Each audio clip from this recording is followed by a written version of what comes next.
Chers téléspectatrices, téléspectateurs, bonsoir et bienvenue à ce numéro hebdomadaire de Politis. Mon invité ce soir, c'est M. Idoumou Abdi Ouljid, vice-président, secrétaire permanent du parti LUIAM, démocratique et social. Monsieur le Président, bonsoir et merci d'avoir répondu à notre invitation. Bonsoir. Tout d'abord, Monsieur le Président, quel regard portez-vous sur la composition du gouvernement de Yahya Ould-Haddamine? Merci à la merci pour le Wataniya de nous avoir donné l'occasion de participer aux débats nationaux à travers votre chaîne.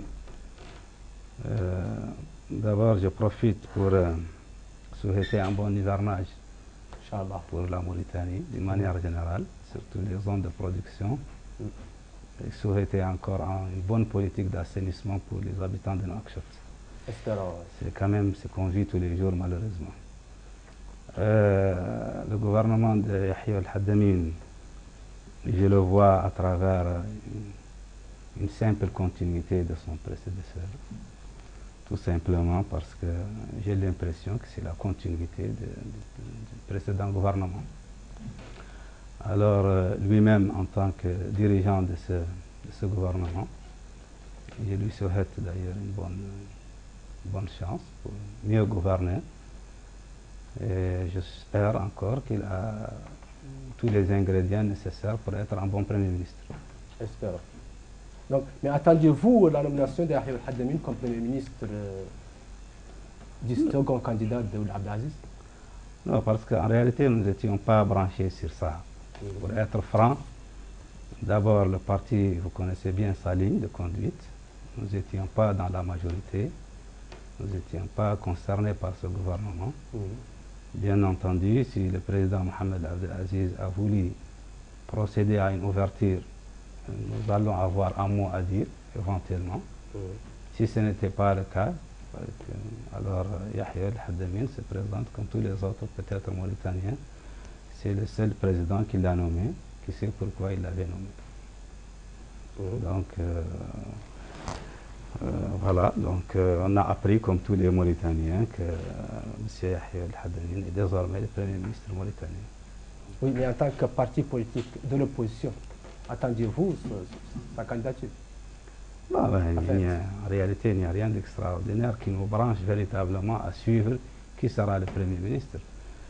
En tout cas, ce qu'il y a, c'est que le président, une fois investi, je crois qu'on avait suivi, parce que quand même nous étions concernés par ce mandat. Il avait annoncé ce qu'il allait faire.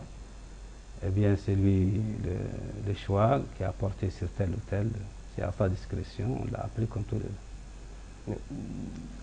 D'aucuns parlent de proposition à l'opposition de participer à ce gouvernement.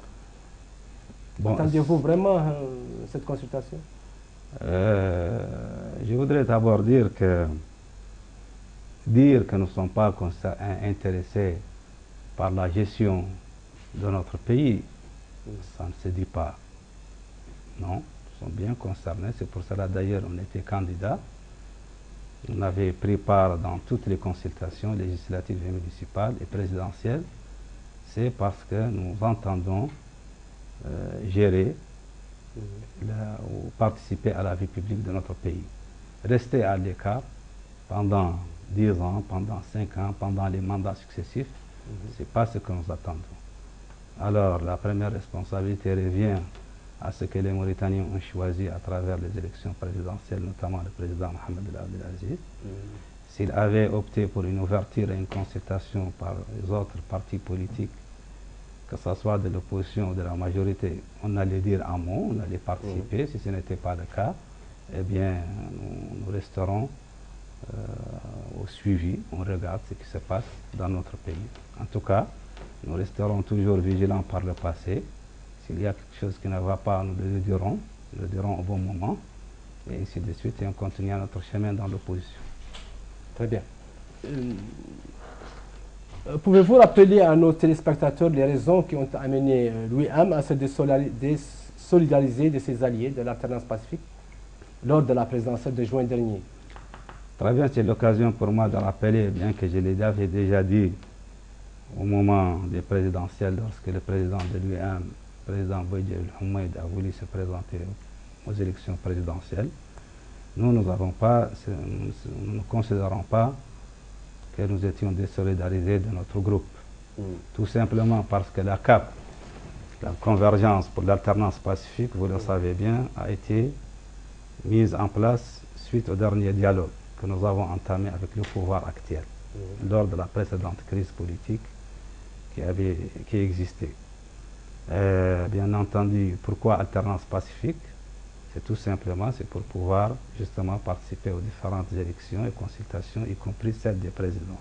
Pour cette alternance-là pacifique que notre pays, jusqu'à présent, n'a pas connue. Il faut être très clair, malheureusement, depuis les premiers gouvernements de M. Mokhtar el-Dada, vous savez bien, les 78, ce sont des coups d'État successifs. Et nous n'avons jamais connu une alternance pacifique, un président qui vient et qui sort par les urnes.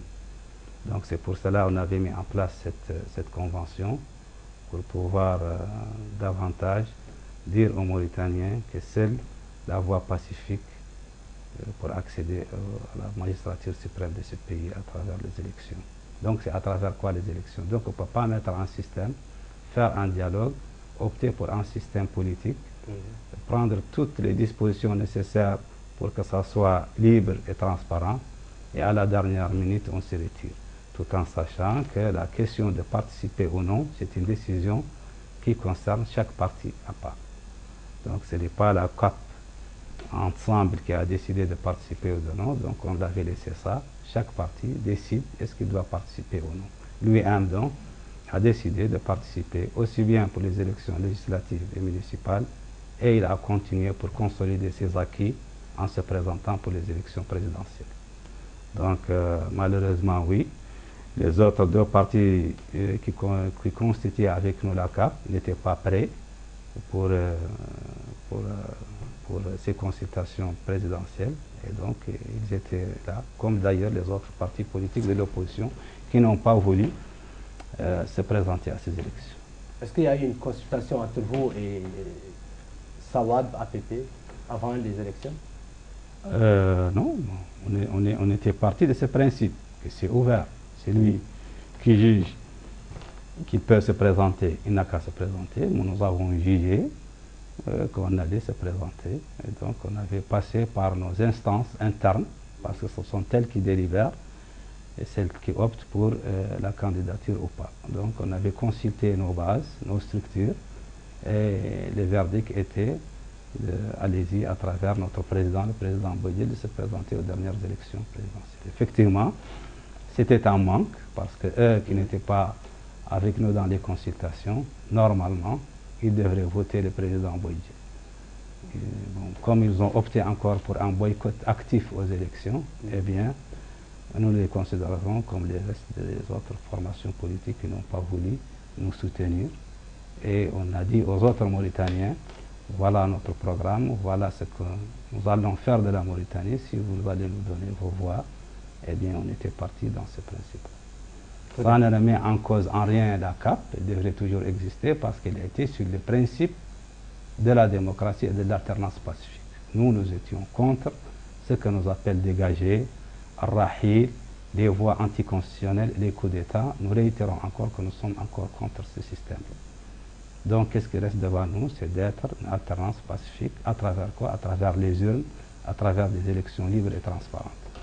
Nous avons jugé, à travers le dialogue passé, après avoir mis en place tout un arsenal juridique et un code électoral plus ou moins adapté à notre situation politique nationale et sociale, en plus d'un organe censé être indépendant qui est la CENI, demandons au président en cours et à son système d'observer la neutralité à travers l'administration.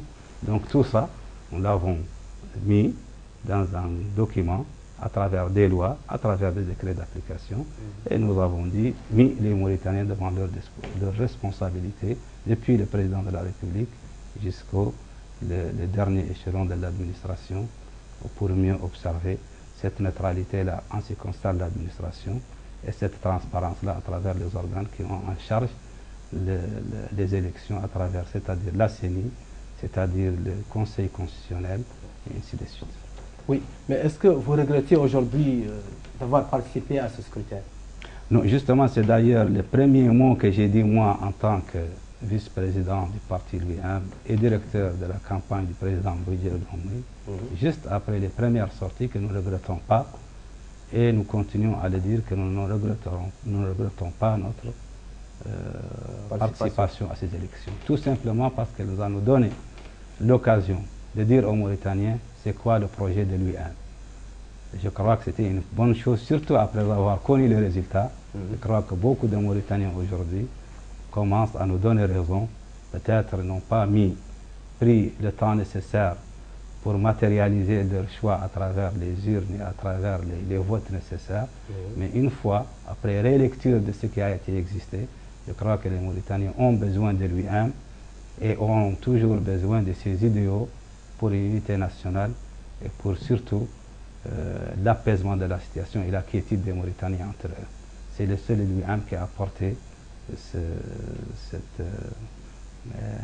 projet-là et qui l'avait dit hautement et clairement devant les meetings à travers la personne de Boïdjel et à travers tous les démembrements de sa campagne. Et je crois qu'après avoir maintenant appris les résultats et faire les analyses qu'il faut, sans parti pris, je crois que les gens ont bien besoin, j'ai dit besoin de lui-même, de son discours et surtout de sa philosophie pour la quiétude et pour la continuité de notre pays. Très bien. Mais Boïdjel a toujours répété cette phrase, nous sommes une opposition responsable. C'est-à-dire que l'autre opposition n'est pas responsable? Il avait bien dit dès le premier jour, lorsqu'il présidait la CAP, qu'effectivement c'était une opposition responsable. Et avec le temps, je crois que les gens ont bien connu que c'était une opposition responsable. Cela ne veut pas dire que les autres ne sont pas responsables. D'ailleurs, nous l'avons dit déjà.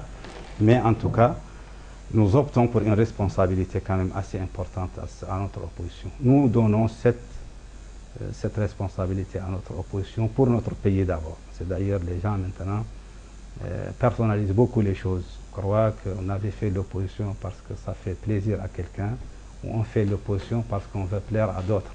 Non, je crois que nous avons bien, après avoir analysé la situation de notre pays, je crois que ce qui est bon pour nous, surtout que vous connaissez il y a 2 ou 3 ans, avec cette perturbation-là de notre monde, de notre environnement, nous avons besoin de la responsabilité dans tout ce qui se fait.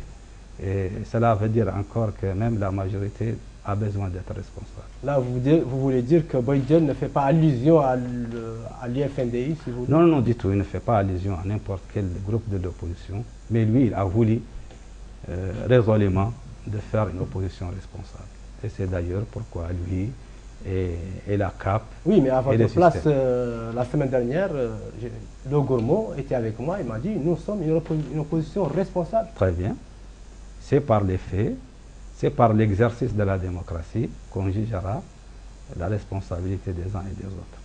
Mais en tout cas, c'est bien, en tout cas c'est encourageant, parce que maintenant nous avons besoin d'une opposition avec un grand taux, une opposition vraiment responsable, qui sait ce qu'il y a. Et surtout, nous avons encore besoin d'une autre majorité avec un grand M, responsable encore, parce que le pays a besoin quand même d'être géré avec une plus grande responsabilité. De tout un monde responsable. Voilà. Oui, mais que pensez-vous aujourd'hui de notre parti de la CAP, à savoir l'APP, son communiqué aujourd'hui? Vous l'avez vu? En venant, je l'ai écouté, malheureusement pas en détail. S'il y a quelque chose d'intéressant, si vous voulez que je réagisse sur ça, vous pouvez me le dire, mais quand même, je ne l'ai pas entendu globalement. Oui. Non, il a tout simplement, brièvement, il a fustigé la politique de Mohamed Abdelaziz. En tout cas, c'est l'APP, il est responsable de ce qu'il doit dire, il est en partie de l'opposition. D'ailleurs, nous tous, en tant qu'opposition, on devrait regarder avec œil d'opposition ce que fait la majorité, ce que fait le président Mohamed Abdelaziz. Si c'est véritablement, il a besoin d'être corrigé, il devrait lui être attentif à ce que nous disons. Parce que le danger, c'est que quand une majorité ou un système ou un gouvernement fait fi de ce que les autres disent, en tout cas nous, on ne va pas créer, on ne va pas faire de la politique mensongère. En tout cas, si on voit quelque chose qui n'est pas bon, si on voit quelque chose qui n'y va pas pour notre pays, nous avons le droit de le dire. Et maintenant, celui qui a la gestion de ce pays, il doit être redoublé encore davantage de vigilance et d'écouter les oppositions. Et il est temps quand même de savoir qu'une opposition, ce n'est pas quelque chose de méchant. Être opposant à un système, ce n'est pas quelque chose d'extraordinaire. Ce n'est pas la fin du monde quand même. Parce que s'il n'y avait pas cette opposition, à quoi va servir cette démocratie et cette majorité? C'est pourquoi. En tout cas, l'opposition, même pour les gens qui m'entendent aujourd'hui, qui sont attentifs, nous sommes dans notre pays. Mais si nous avons opté pour l'opposition, cela ne veut pas dire qu'on devrait être absent dans la gestion de notre pays. Il y a les cadres, il y a les ingénieurs, il y a les administrateurs, il y a tout ce monde. On ne devrait pas les punir parce que tu es de l'UIM ou parce que tu es de l'opposition. Ils devraient un jour, et il est temps, et d'ailleurs c'est l'occasion, de rappeler ça à M. le Président de la République, à son Premier ministre, qu'ils ont besoin de tous les Mauritaniens. En leur prenant à la parole, il est président de tous les Mauritaniens. Il devrait regarder, les Mauritaniens de l'UIM sont les mêmes Mauritaniens de l'UFP, de l'URFD, de Tawassul, et même de la majorité. Mais quand même, nous avons besoin un jour, une fois les élections finies, nous avons besoin de sortir du climat des élections. À chaque fois qu'il y a une élection, une consultation, comme si nous sommes pris de rester toujours dans le même climat de la campagne. Toi, tu n'étais pas là, tu étais contre nous, donc tu devrais rester là jusqu'à quoi? Jusqu'à 5 ans encore, jusqu'à 4 ans. C'est là qui va faire perdurer davantage les crises et on ne sait même pas qu'est-ce que ça va aller plus tard. On a besoin de pacifier, nous avons besoin de reconquérir, regarder un peu les compétences par-ci, par-là et faire construire. C'est d'ailleurs pourquoi certains disent, même les gouvernements peuvent être ouverts à tous les Mauritaniens. Ça ne veut pas dire, c'est pas la fin du monde, c'est pas extraordinaire encore. Même s'il n'a pas été fait, les autres niveaux de l'administration, ils peuvent être facilement demander aux gens, consulter les bases de données des partis politiques, s'ils ont des cadres valables, s'ils participent à des concours, s'ils participent à n'importe quel système, eh bien, en tout cas, éviter quand même de commencer à indexer les gens. Toi, de lui-même, tu ne pourras jamais travailler tant que le système Mohamed Abdelaziz est là. Ça n'a pas de sens, en tout cas. Bien. Quelques observateurs de la scène politique nationale prétendent que les relations entre l'UIM et APP ne sont pas au beau fixe. C'est quoi apporte la bouillie, s'il vous plaît? Je crois que les gens, ils peuvent avoir partie raison parce que ça fait un bon moment que la CAP ne s'était pas réunie. Tout simplement, si nous sommes en période de vacances, vous connaissez bien que nous avons fait les élections présidentielles, on est dans le mois de Ramadan et aujourd'hui on est en pleine vacances. En tout cas, il n'y a aucun problème entre ni Boïdjel et Messoud, ni rien entre Boïdjel et Abdesselam. Bon, maintenant je commence à citer nominativement parce que ce sont les premiers responsables. Il n'y a aucun problème entre ces hommes-là. Et le jour que leurs vacances terminent, et le jour qu'ils voient qu'il y a besoin de consulter et de se revoir, je crois qu'ils vont se revoir dans ce cadre-là de concertation qui est la carte. Et de là, peut-être ils vont évaluer ce parcours ensemble. Regardons ensemble pourquoi vous qui étiez partis dans les consultations politiques, en tout cas il y a quelque chose à dire, nous avons une expérience. Nous étions bien partis pour des élections présidentielles, nous ne le regrettons pas que je viens de dire, mais nous avons encore, ça nous a donné une chance de cumuler davantage beaucoup d'expérience, et à travers même le système lui-même, parce qu'on commence quand même à le côtoyer à travers les élections municipales et législatives, à travers les élections présidentielles, et nous arrivons un jour à avoir une bonne vision, plus claire et plus juste de ce système-là, plus qu'il y a 2 ans, éventuellement, plus qu'il y a 3 ans. Oui, Monsieur le Président, revenons un peu aux élections présidentielles de juin dernier. Il paraît qu'il y a eu quelques-uns de vos députés, des maires, ont voté Aziz au lieu de voter Boïdjel. Par la même occasion, j'ai déjà dit, moi-même, je me souviens bien de mes propos à l'époque, peut-être même ici à Rotary, dans un débat, que nous avons fait ce dialogue passé, nous avons mis des garde-fous pour cette transhumance-là politique, que les gens disent. Cela veut dire quoi? Cela veut dire que quand on élit un maire à travers un parti politique ou un député, Le minimum, c'est que ce député-là ou cet élu-là, que ce soit maire, que ce soit conseiller, que ce soit député, observe quand même un temps dans ce parti-là, regarde un peu ce qui est sa politique, ce qu'il est en train de faire. Et ce n'est pas acceptable que demain, quand il y a une élection présidentielle, les gens oublient qu'ils ne sont plus dans une république, ils oublient qu'ils ne sont plus dans rien qui les gère.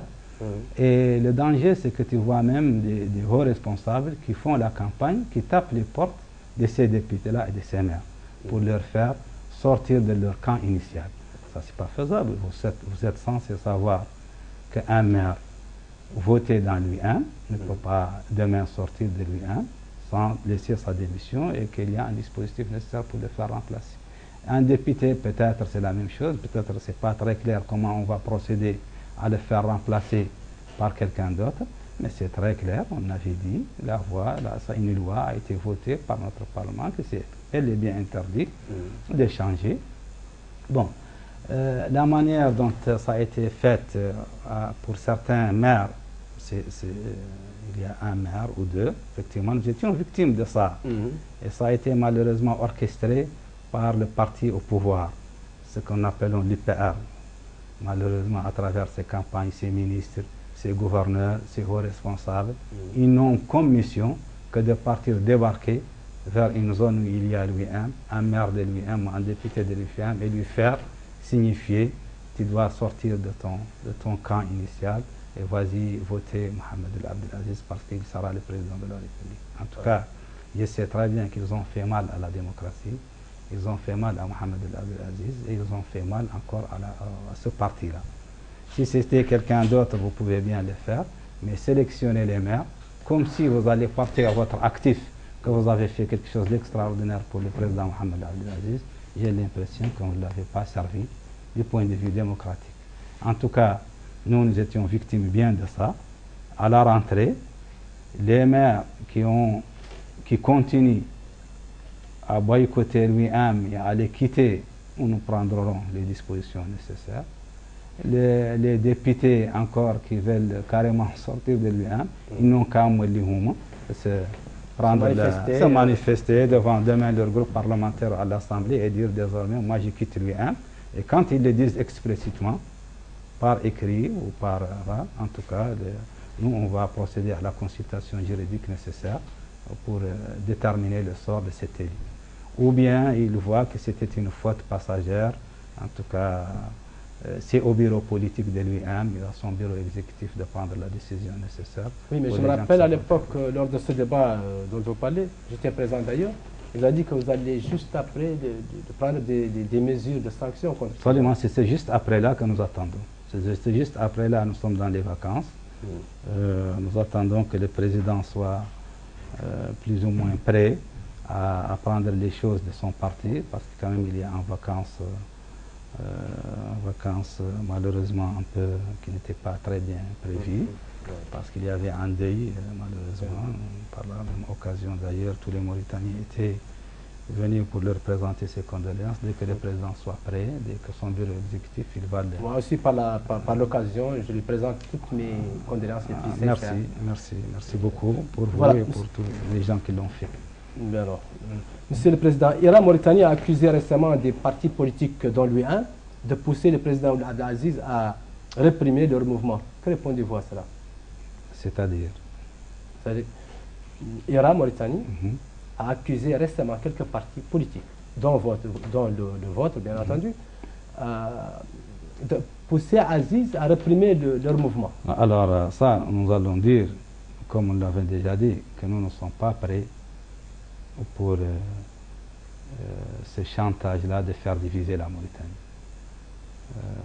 On ne peut pas encore fermer les yeux sur des gens, quels que soient ces gens-là, qui veulent faire de la Mauritanie cette proie-là qu'ils visent et qu'ils font en fait de ce qu'ils font. Alors, si c'est à travers un extrémisme qui n'a pas de sens et qui n'a pas de limite, c'est au gouvernement et à l'État mauritanien de prendre les dispositions.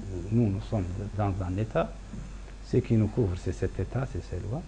Si c'est la simple libre expression, je crois que ce pays-là, ou ce gouvernement, ou ce président, ou ce système, peut-être s'il a quelque chose qu'il a donné aux Mauritaniens d'intéressant, c'est cette liberté-là d'expression. Mais cette liberté-là d'expression, elle a quand même des limites. Si on va dire liberté d'expression, c'est de pousser pour faire de l'extrémisme, de pousser davantage, je crois que nous avons besoin de s'arrêter au moment où cet extrémisme-là commence à faire de la cisanie dans notre pays. Et à faire. Donc, non. Alors, je dirais que non. Nous, on n'a pas dit à Abdelaziz ni à quelqu'un d'autre, ni au Premier ministre, nous n'étions pas venus lui dire directement quelque chose contre Irak, mais nous avons dit devant tous les Mauritaniens, dans les meetings, dans ça, que nous avons besoin d'une Mauritanie unie et que les extrémismes de tous bords ne résolvent pas le problème de la Mauritanie. Et même l'extrémisme dans la majorité, c'est exactement comme l'extrémisme dans l'opposition. Pour nous, nous avons besoin de recentrer un peu ce qu'on dit tous les jours et ce qu'on devrait faire pour rester quand même cohérent et veiller à cette cohésion nationale. C'est mieux pour nous. Les flammes s'apprêteraient à se murer très prochainement en parti politique. Quel commentaire vous inspire un tel projet? Flammes encore, comme Irak, comme tous ces mouvements, ils doivent déposer leurs documents, leurs dossiers, comme ce qu'a fait l'UM, comme ce qu'a fait l'IFP, comme ce qu'a fait l'IPR. Il n'y a rien d'extraordinaire. Si au niveau des ministères de l'Intérieur, les services les plus concernés, ou même la division la plus concernée, voient que les conditions sont réunies, eh bien, ils peuvent être érigés en parti. Il n'y a rien d'extraordinaire. C'est pas un phénomène, c'est pas quelque chose de nouveau. Bon, vous remplissez les conditions, vous êtes là. Le ministère de l'Intérieur, c'est lui qui va dire que oui, bon, si c'est si ce dossier-là n'est pas prêt, il ne rentre même pas dans les... il va dire que bon, alors, vous n'êtes pas prêt, donc allez-y jusqu'à ce que vous soyez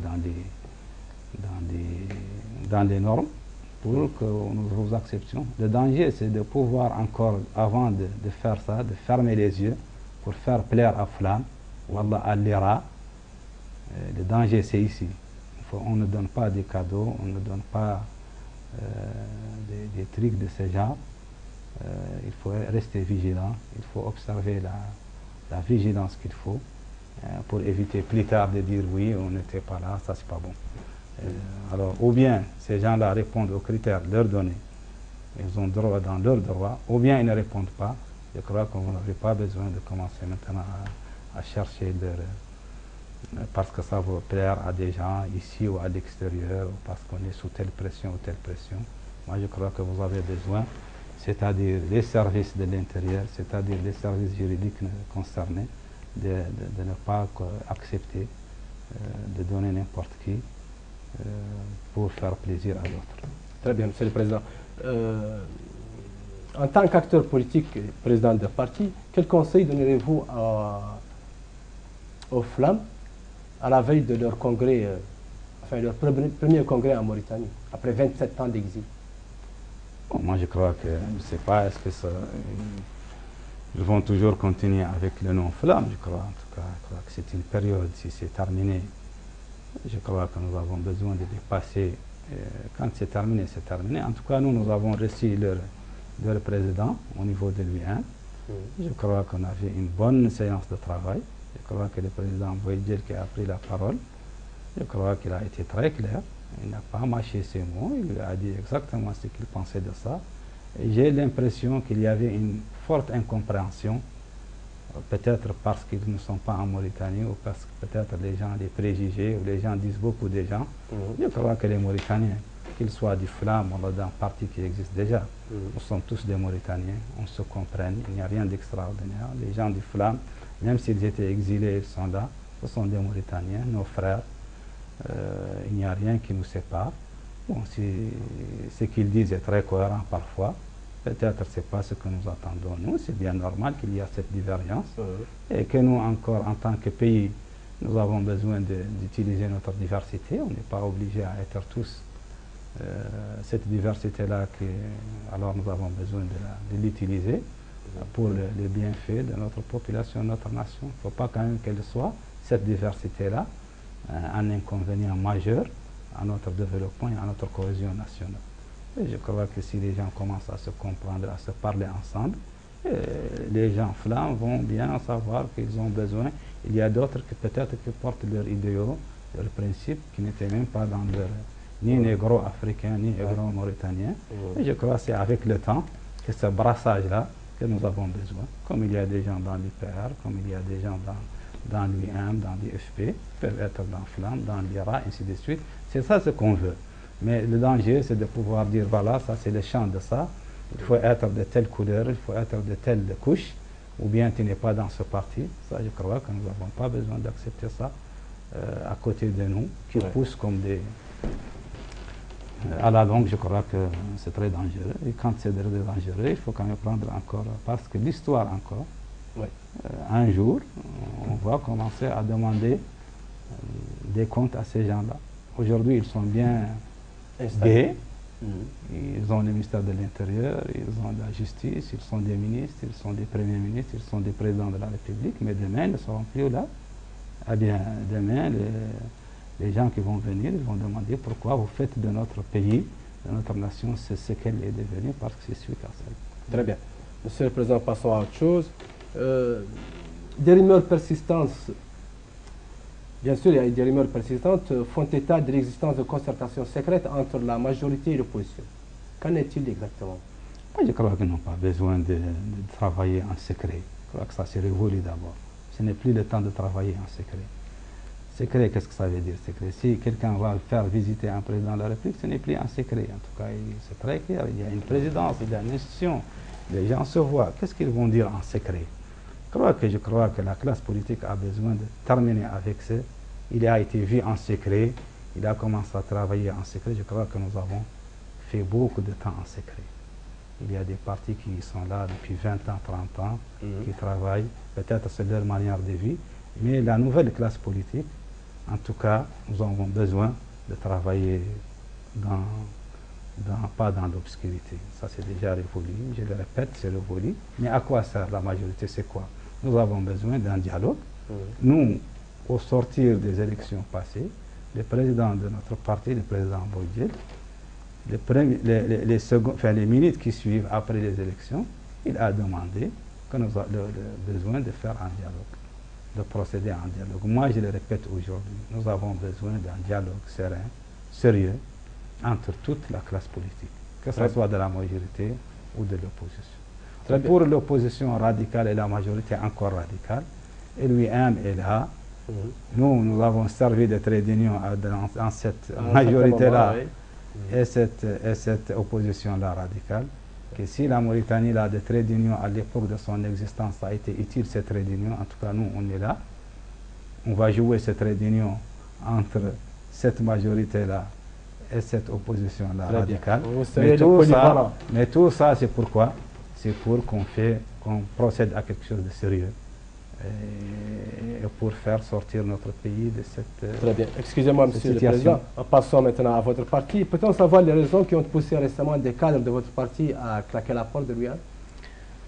Ça, c'est une occasion pour moi encore en tout cas de rappeler des cadres. En tout cas, nous respectons tout celui qui avait un passage dans l'UM et qu'à un certain moment a voulu regarder, à observer qu'il ne se reconnaît plus dans un parti, il a plein de droit de quitter. En tout cas, nous avons connu ce phénomène malheureusement. Si vous le regardez, ça a touché tout le monde. Pratiquement, oui. Alors, pourquoi un phénomène? Pourquoi ça? Nous-mêmes, on a posé la question. Pourquoi les gens sortent de l'IFP, sortent du RFD, sortent de l'UM, sortent d'un autre parti? Pourquoi ça? Si vous regardez au fond, en tout cas pour l'UM, il n'a rien perturbé parce que c'était un passage éclair. Et ils étaient partis comme si c'était des gens qui étaient là. Oui, Monsieur le Président, mais certains démissionnaires prétendent que l'UM brille par l'absence de concertation au sein de son directoire. C'est vrai ou pas? Non, du tout. C'est le contraire, parce que même nous avons été, à un certain moment, même ces gens-là qui étaient partis, on était obligés de leur parfois donner des titres provisoires.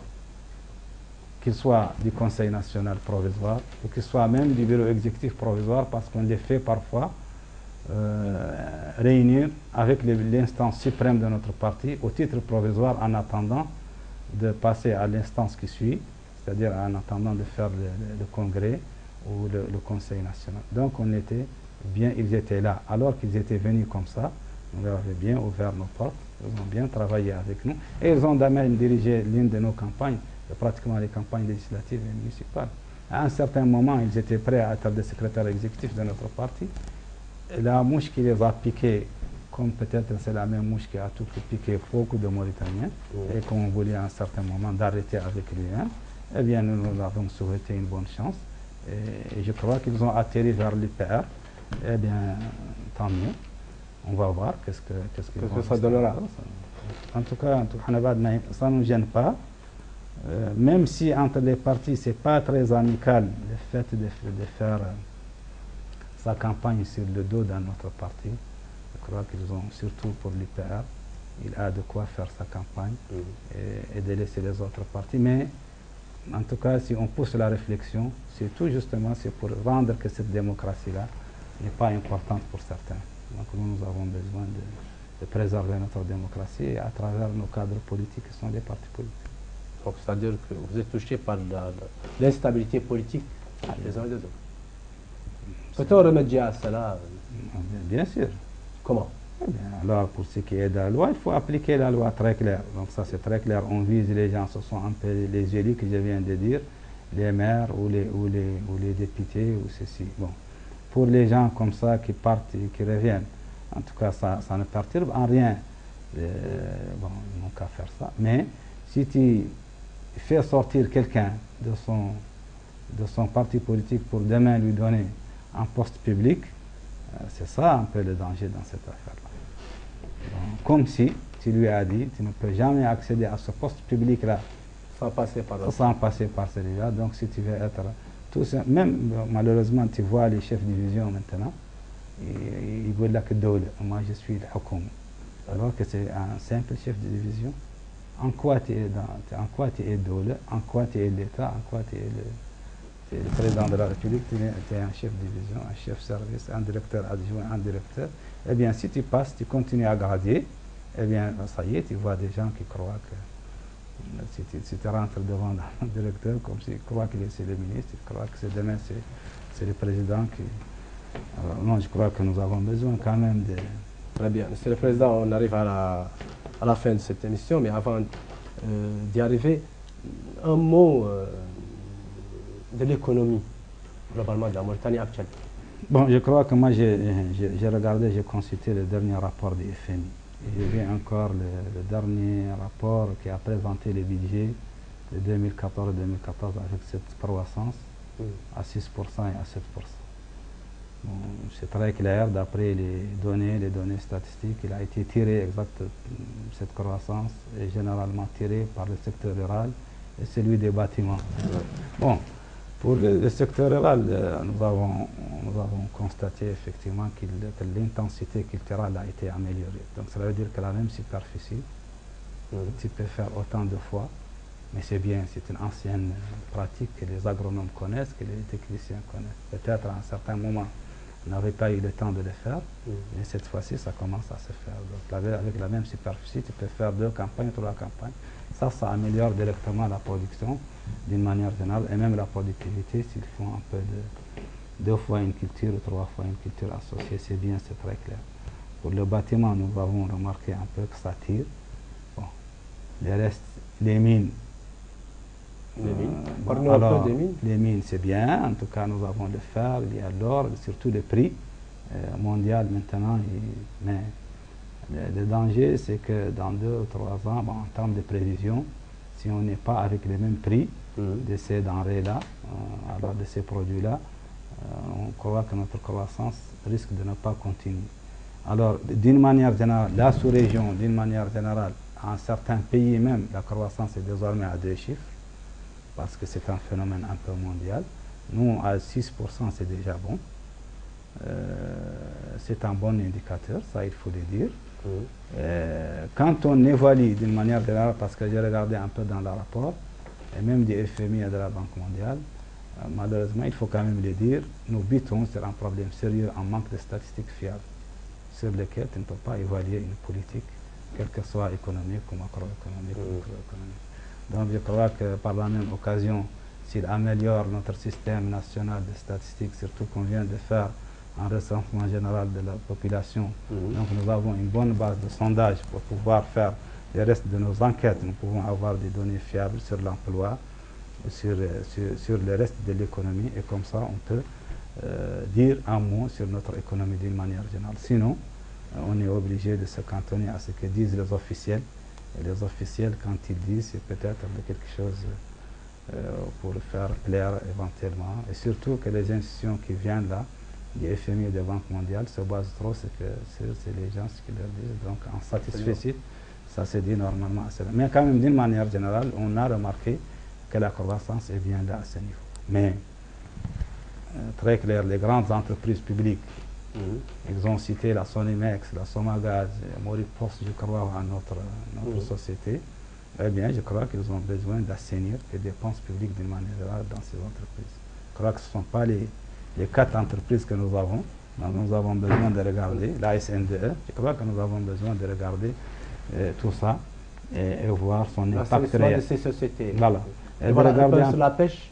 Bon, la pêche, c'est en termes de prévision, il était sur les rentes de l'Union européenne. En tout cas, ce qui a été un peu rendu morose, plus ou moins, qu'est-ce qui bloque, en termes de prévision. Et maintenant, je crois qu'ils ont bien fait un bon accord politique dans la pêche avec l'Union européenne. En tout cas, les 100 millions de dollars, généralement, que ça provient de cette pêche, et encore plus. Ça permet quand même de donner un ballon d'oxygène de manière générale à ce que nous sommes en train de faire. Je crois que globalement, vous savez bien que la Mauritanie a beaucoup de choses de potentialité. Et nous avons besoin quand même de procéder quand même à des choix sérieux. Et surtout, l'avantage un peu, s'il y a avant, il y a quelques années, quand ces missions viennent, c'est un peu quand le système politique n'est pas très stable, généralement, il a des répercussions très graves sur la croissance. Et quand il y a une stabilité, c'est là où le climat des affaires commence, c'est là où les investisseurs commencent à faire. C'est très bien. En tout cas, cette stabilité-là, que j'ai liée avec la CAP et l'alternance pacifique, c'est pourquoi? C'est pour justement cette stabilité dans notre pays. Parce qu'on sait bien que les révolutions, que les trucs sociaux, que les problèmes internes, que l'instabilité, c'est très grave sur la sécurité et bien sûr sur le développement économique. Très bien. Je reviens un peu au discours, enfin, au programme de votre candidat Boïdjel à l'époque, présidentiel. Vous avez dit que vous pouvez faire une augmentation de salaire, tous les fonctionnaires d'ailleurs, à 100%. Ça, je crois. Possible? Oui, ça, on l'a bien expliqué, parce que le traitement actuel, c'est 100 et quelques milliards qui va sur les salaires et les traitements, d'une manière générale, la masse salariale mauritanienne. Je crois que nous, si on regarde la frange des fonctionnaires, qui est très compris, je n'ai pas les données en tête exactement, mais c'est quelque chose comme 20 000 ou quelque chose de cette frange-là, avec les points indiciaires, actuellement, et ça, vous m'avez donné l'occasion de dire, en tout cas de sonner l'alarme, si les administrateurs maintenant font un statut à part, les magistrats font des statuts à part, et chaque secteur fait un statut à part, c'est parce que tout simplement, il a des problèmes sérieux dans son indice. Mais si vous laissez les ingénieurs à côté, si vous laissez les professeurs à côté, le reste de la fonction publique, vous allez avoir une fonction publique à double vitesse ou à triple vitesse même. C'est ça un peu le danger. Actuellement, un administrateur dans le ministère de l'Intérieur, j'ai l'impression qu'il commence à avoir un bon traitement. Mais si vous regardez un ingénieur dans le secteur rural, ou quelque part, je crois qu'il y a un problème sérieux alors qu'ils ont les mêmes indices. Donc ça, je crois que cette politique-là, on a besoin de l'harmonie. Je ne suis pas contre de faire des traitements particuliers à certains corps, mais je crois que pour la justice et l'équité, il faut quand même regarder entre tous les secteurs. En tout cas, nous, on avait dit qu'on peut bien jouer sur le point le point indiciaire. Et quand on l'améliore, on va sensiblement regarder que ça a été multiplié par 3, par 4, par 5, par 10 même. Parce qu'actuellement, le salaire brut d'un ingénieur, il n'atteint pas les 50 000 ou bien. Bon, surtout s'il est déjà à 1200, comme vous regardez, donc c'est quoi ça? Bon, s'il n'est pas fonctionnaire au jour aujourd'hui, il a des traitements ici, il a une indemnité ici, il a une indemnité là, alors il n'a que ça.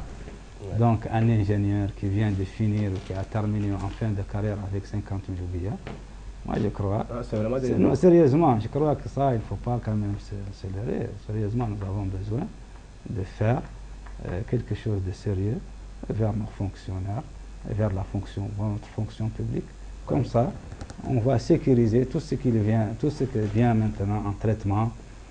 Vous voyez le problème de la corruption, le problème des CMO que vous voyez.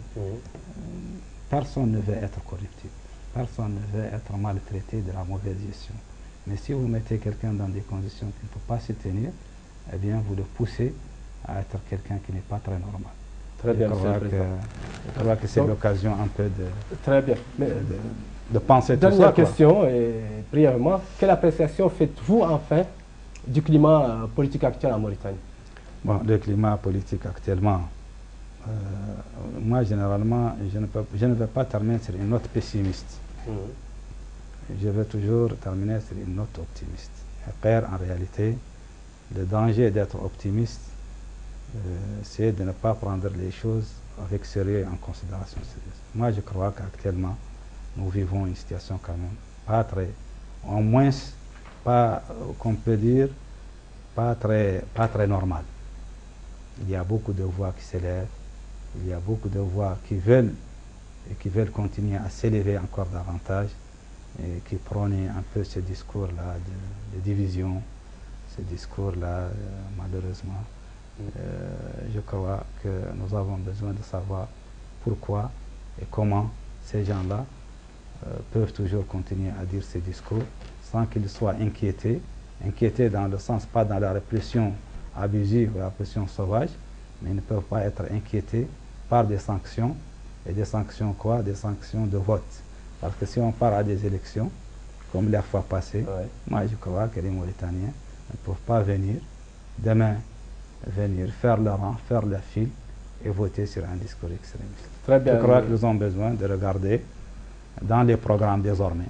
Voilà. Et de savoir et de choisir ce qu'ils doivent faire. Je vous remercie. Peut-être, si je peux terminer, toujours dans le truc politique, brièvement, c'est un peu le contexte encore géopolitique. Je crois que nous avons besoin de regarder dans nos voisins, nos pays voisins, et de faire une politique très très équilibrée avec nos voisins, du Maroc, de l'Algérie, du Sénégal, du Mali, et de penser à peut-être un espace géopolitique, pas comme les anciens, pas le Maghreb arabe peut-être, pas le Sahel, mais quelque chose qui ressemble à tous ces pays-là, qui ont en commun un défi commun sur lequel, quand ils mettent ensemble et mettent leurs moyens ensemble, peuvent en tout cas survivre ensemble, parce que les dangers et les problèmes sont là. Voilà, je vous remercie, Monsieur le Président. Je rappelle que vous êtes Monsieur Idoumou Abdi Ould-Jid, vice-président, secrétaire permanent du parti Louis-Anne démocratique et social. Chers téléspectateurs, chères téléspectatrices, c'est la fin de cette émission. Merci de l'avoir suivi. Merci à toute l'équipe technique et au revoir et à la semaine prochaine.